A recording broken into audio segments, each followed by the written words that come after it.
The Yay or Nay Show with Alex C. A sports show for sports fans by a sports fan. And now, here is Alex C.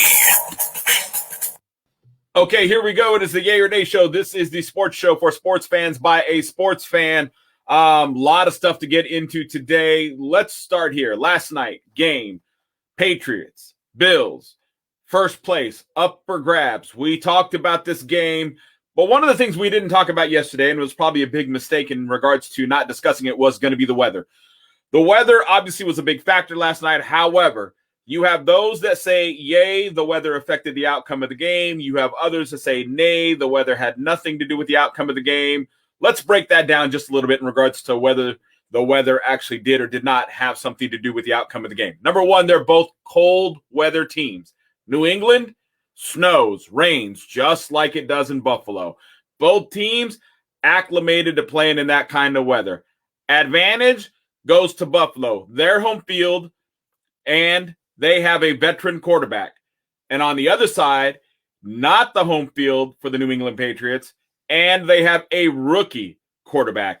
Take the weather out of it. Let's talk specifically quarterbacks. If you talk specifically quarterbacks, you got to look at, again, experience, Josh Allen, Buffalo Bills, inexperienced rookie quarterback. You've got mac and cheese, New England Patriots. Advantage, Bills. So again, stadium, Bills, weather, Bills, because it's their stadium. Quarterback, Bills, experience, being able to play in that kind of weather. You got a quarterback coming fresh out of college, doesn't have the experience playing in that kind of weather. Mac Jones has never done it before. It's the first time. It's his first time visiting Buffalo. It's his first time in that stadium. It's not like it's a second time. Again, plays in New England, but he hasn't really hit that weather as of yet, the way they had it yesterday in Buffalo, where you couldn't even kick or throw the ball. But for the Aces, they're saying that Josh Allen couldn't do his thing because of the weather, the way it was windy, the ball was being blown all over the place, you couldn't kick the ball was going sideways, you just had all kinds of turmoil going on because of the weather, the wind, the snow, all that stuff. And it made it impossible for Josh Allen to be able to do his thing. Okay, on the flip side, you got mac and cheese Mac Jones. He didn't throw the ball at all. He has the veteran coach. They both have veteran coaches. But the advantage over here, you got arguably the best coach in the NFL, a guy who does what you should do, which is take each game and you play it as it comes. All right, you look at everything that's going on. You take a look at every aspect of the game, and you make a determination in regards to what you need to do as the game proceeds. That's what Bill Belichick does. Other coaches don't do that. Bill Belichick seems to do that, and he seems to be one of the only coaches that does do that. Bottom line, they ran the ball. They jammed it down the throats of allegedly what is one of the best defenses in the NFL in the Buffalo Bills. How many times have I said that all these guys that keep preaching how great this Buffalo Bills defense is, and they're wrong because this Buffalo Bills defense is not that good. But again, they keep preaching it. They keep talking about it. They keep trying to sell you on it. They got blown up. They had 10 men in the box. They knew what was coming. It was obviously going to be a run, and the Patriots were still able to move, get first downs, over 200 yards in rushing, outscored the Bills simply by running the ball. Again, allegedly the best defense in the NFL. Allegedly one of the top 5 defenses in the NFL. If they weren't preaching, they were the best defense in the NFL.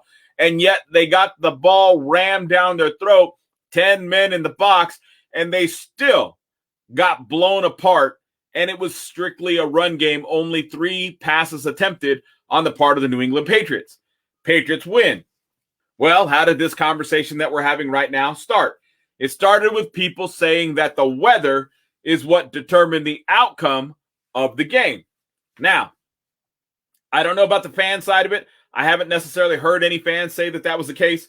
We're talking mainly about, national guys, some local guys talking about how, the weather dictated and determined who won the game. That Buffalo is the better team, and that when they play at the end of the month, we're going to find out that Buffalo is the better team. But again, they're going to be back in bad weather. They're going to be back in New England. It's going to be cold. It's going to be snowing. It's going to be doing the same thing it was doing in Buffalo. Look, coaching matters first and foremost. Let's make sure we clarify that really quickly. I've been saying this for a really long time. Coaching matters, and it matters a lot. Coaching matters systems matter.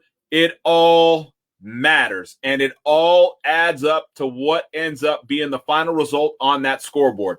And it all starts with coaching and the coaching staff, whether it be college football, high school football, the NFL, NBA, doesn't matter.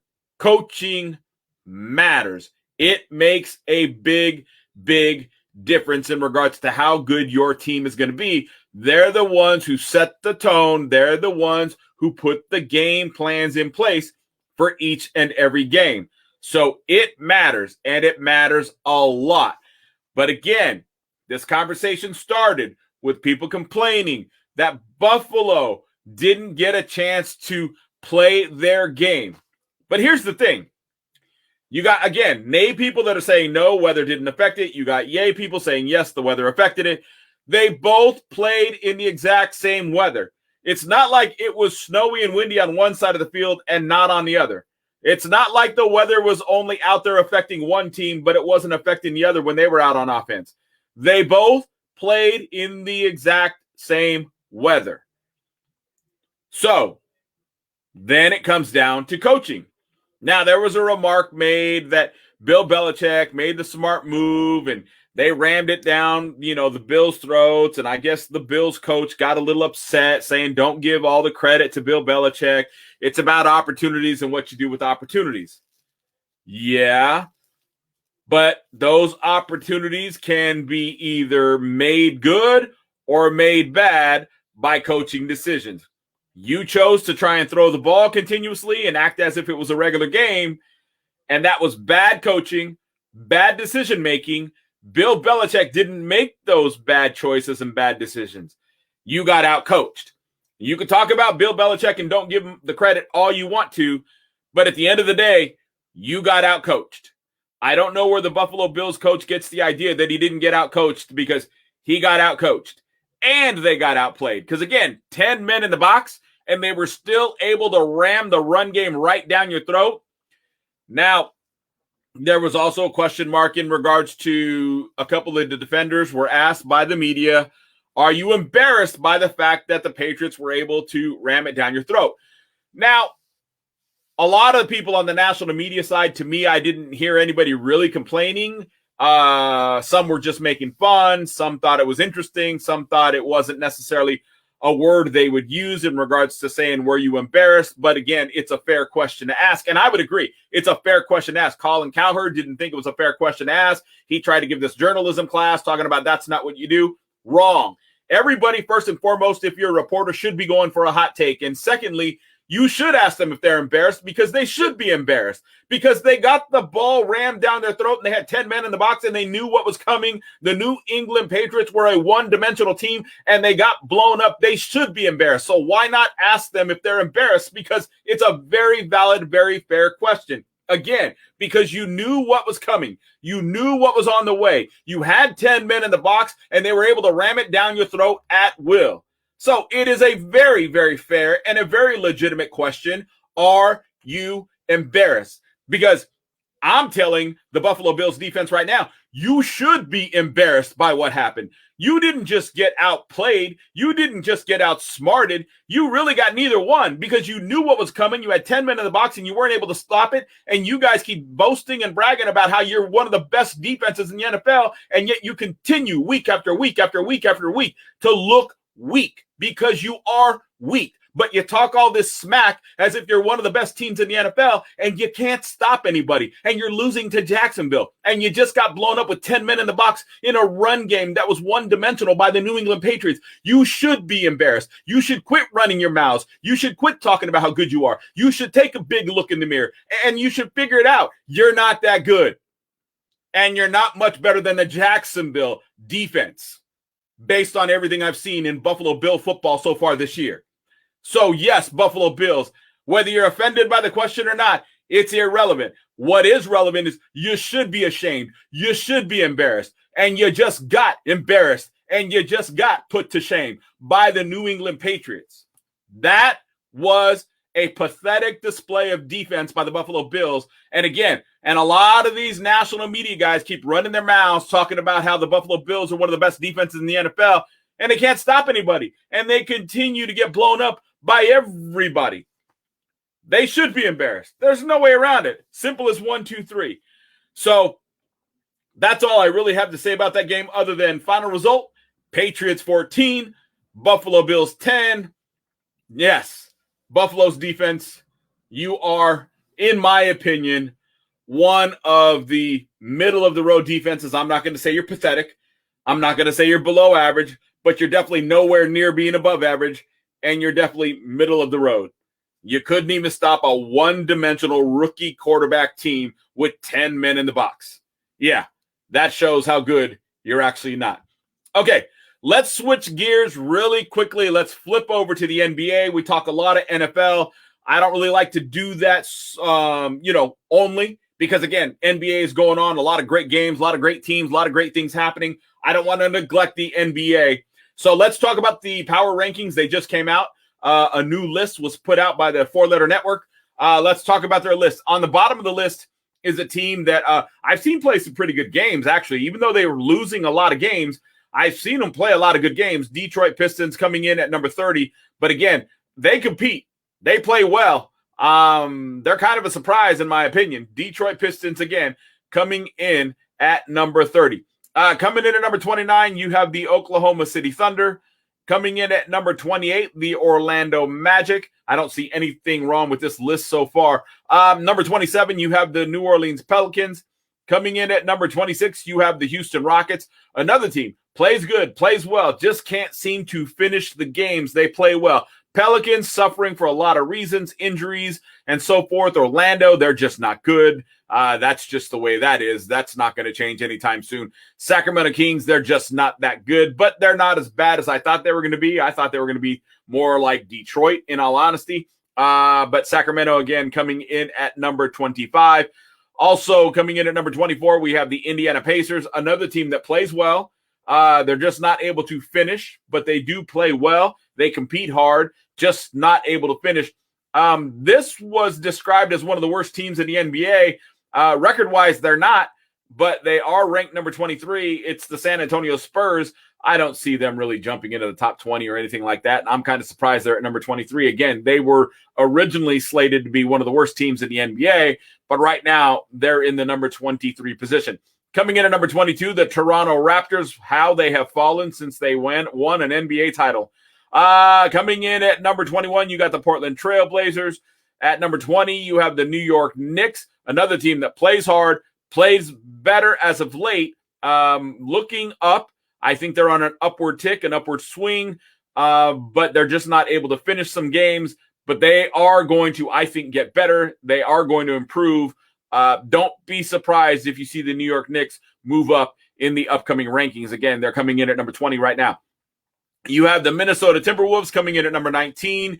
You have the LA Lakers at number 18, the team that everybody said was going to win the finals, and here they are, 12-12, number 18. And you could talk about injuries. You could talk about LeBron James missing games. You could talk about that all you want to.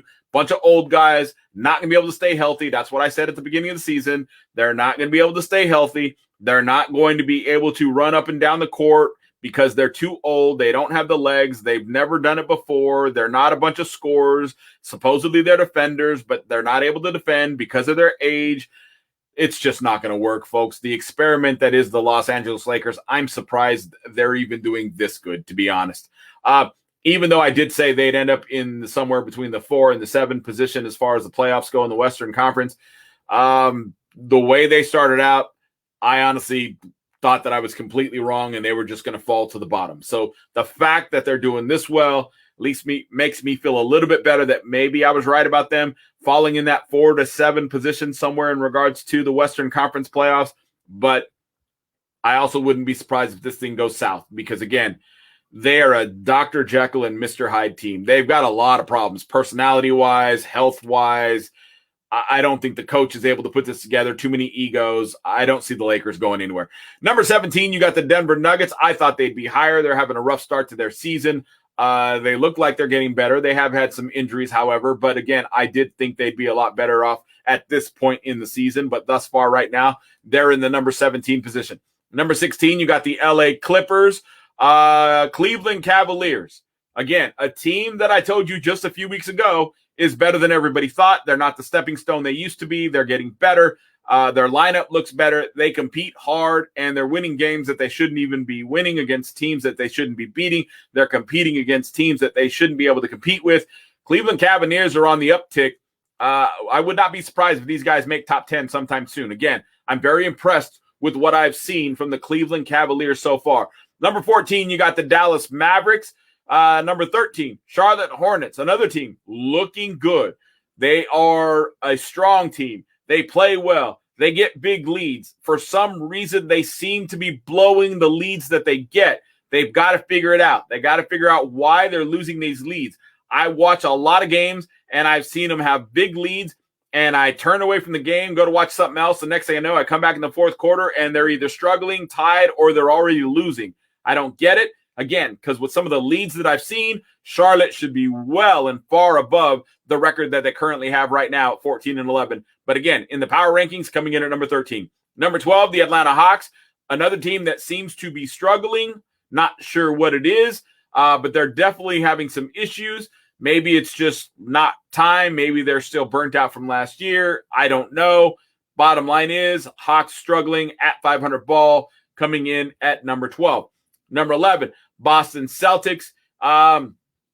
Inconsistent play is how I would characterize the Boston Celtics. When I think of the Boston Celtics, I think of inconsistent play. I don't see them being able to consistently be able to hang on to leads.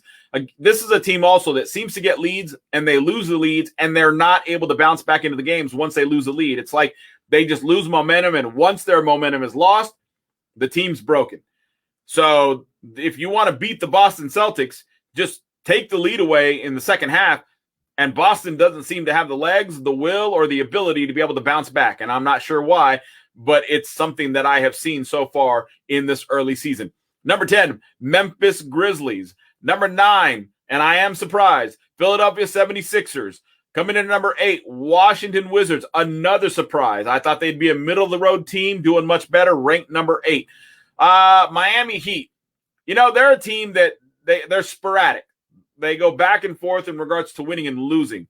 I don't know that that's a good formula to have. It's still early in the season, a lot of time to correct any issues that you have. So any issues that any teams have at this point in time are all correctable. If you look at the records, nobody's that far away from anybody that you can't try and catch up.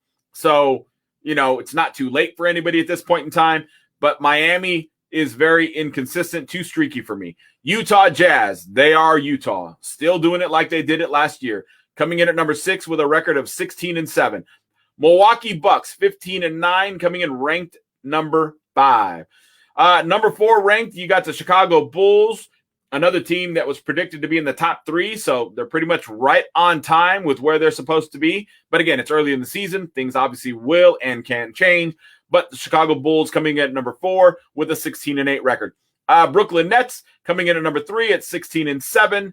The Phoenix Suns, the number 2 team in the league with a 19-4 record. And the number 1 team is the Golden State Warriors with a 19-4 record. And I'm really right on point with this.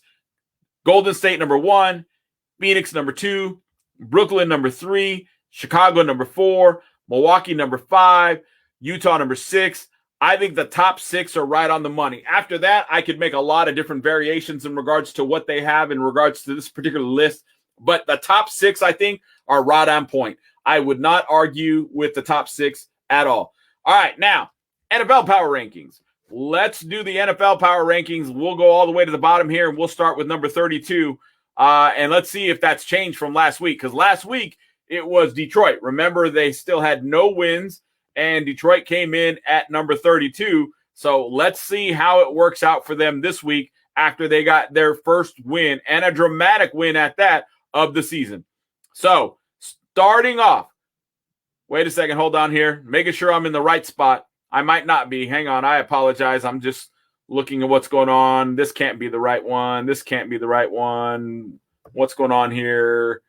I'm in the wrong list here. Hold on a second. I'm sorry.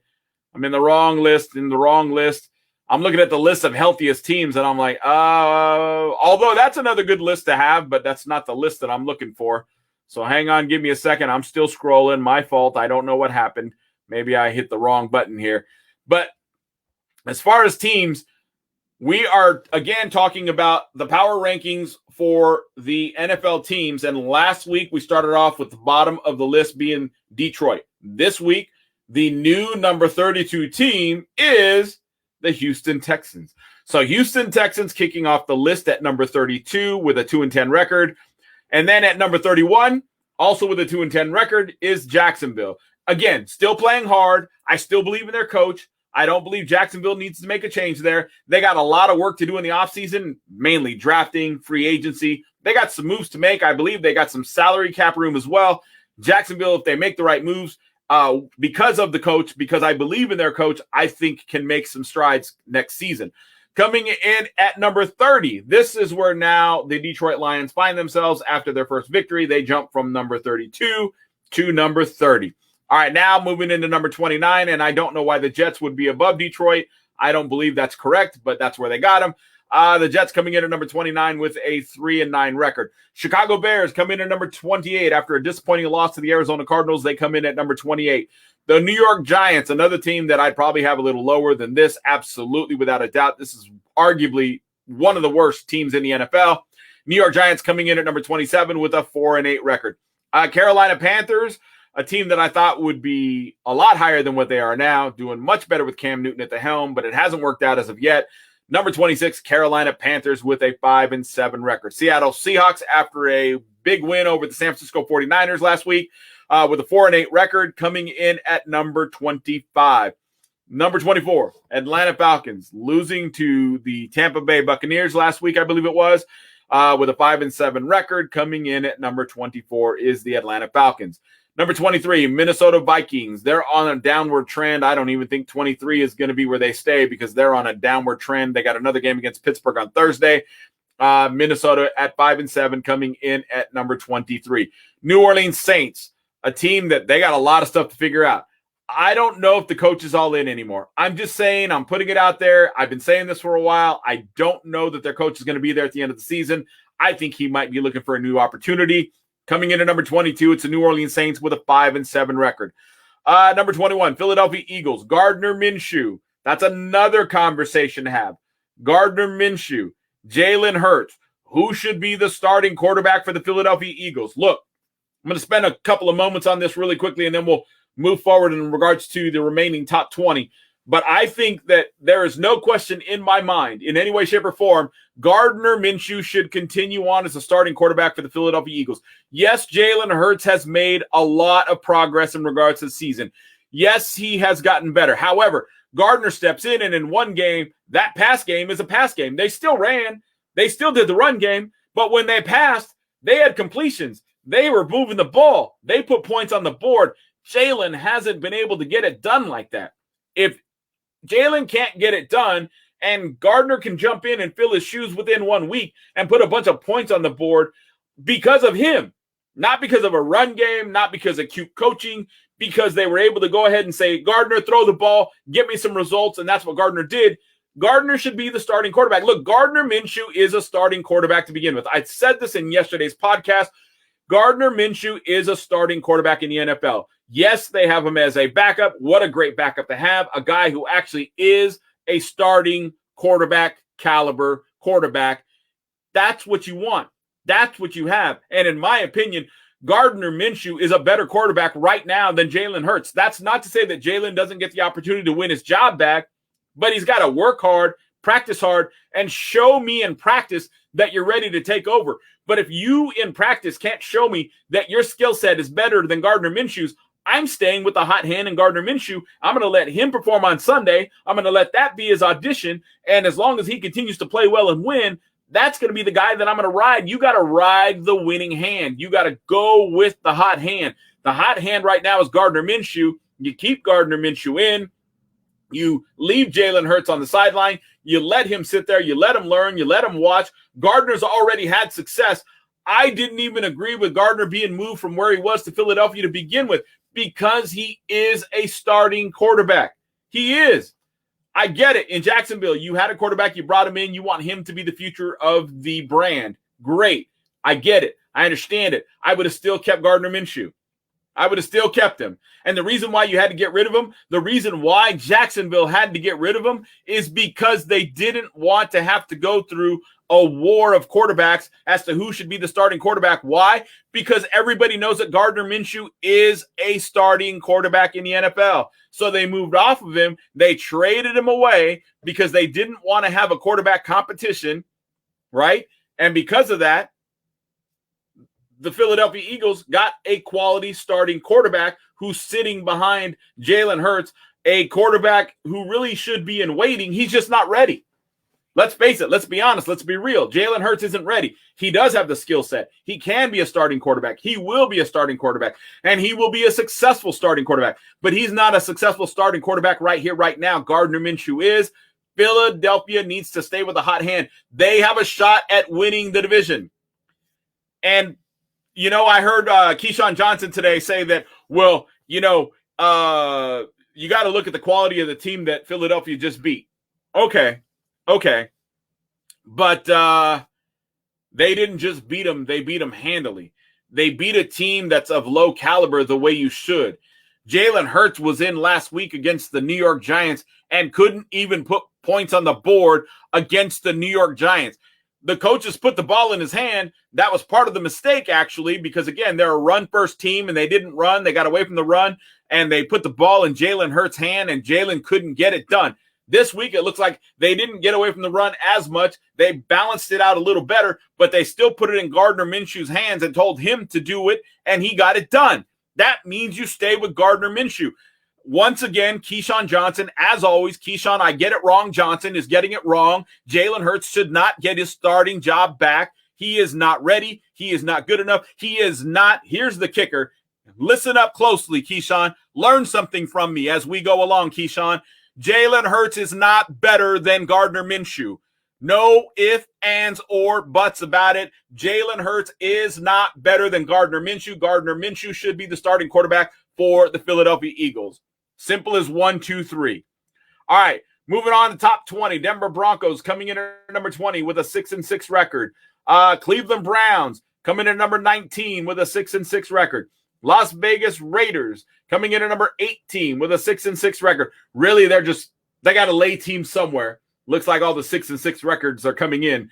They got to put them somewhere because there is no real wrong in regards to these three. You can put them anywhere you want to in regards to those positions. Miami Dolphins, a team that's hot, 6-7 at number 17. Another team that's hot, the Washington Football Team at 6-6, coming in at number 16. I believe their next opponent is the Dallas Cowboys. Can't wait for that one. Pittsburgh, they got a game on Thursday against Minnesota. 6-5-1. A lot of people saying this is the last go-around for Big Ben, that Big Ben has actually said that it's his last go-around. He's told some personal friends, some people in his camp. He's denied it, of course, but then again, he didn't exactly deny it. He kind of said, I'm just focused on the season and on our next game, which kind of tells me, yeah, I did say it, but I just can't talk about it right now. I don't want to be a distraction. Number 14, San Francisco 49ers. Big disappointing loss to Seattle. Referees involved themselves in the game. That really wasn't a 49ers loss as much as it was an assist by the referees. Again, 49ers come in at number 14 with a 6-6 record. Coming in at number 13, LA Chargers, 7-5. So number 12, Indianapolis Colts. I think they should be in the top 10, 7-6.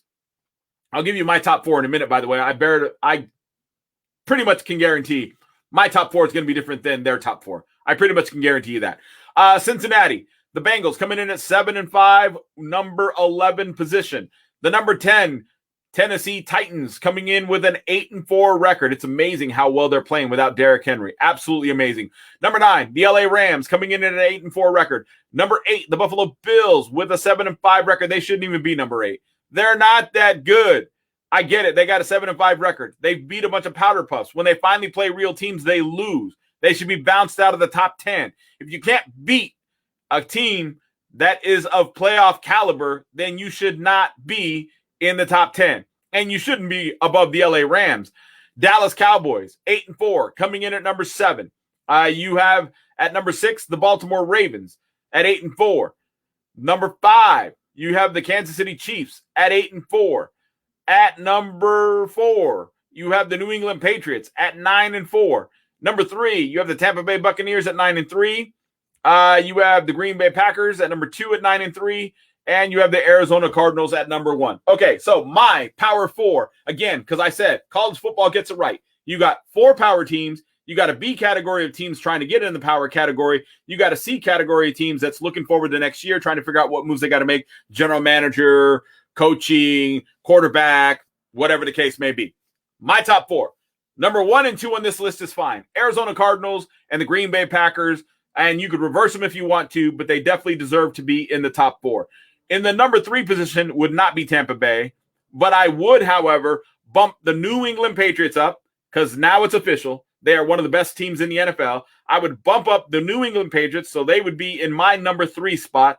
And in my number 4 spot, I'm going to stay consistent with the Baltimore Ravens. Yes, they lost the game last week, but that was because their secondary was depleted. They couldn't kick the extra point to force overtime, and they're playing, again, in games that they have no business in playing in, competing against teams they have no business competing against. They're winning games they have no business winning, and it's all because of Lamar Jackson, who is the MVP, which is another conversation we are going to have this week in regards to exactly what an MVP is and what an MVP should be.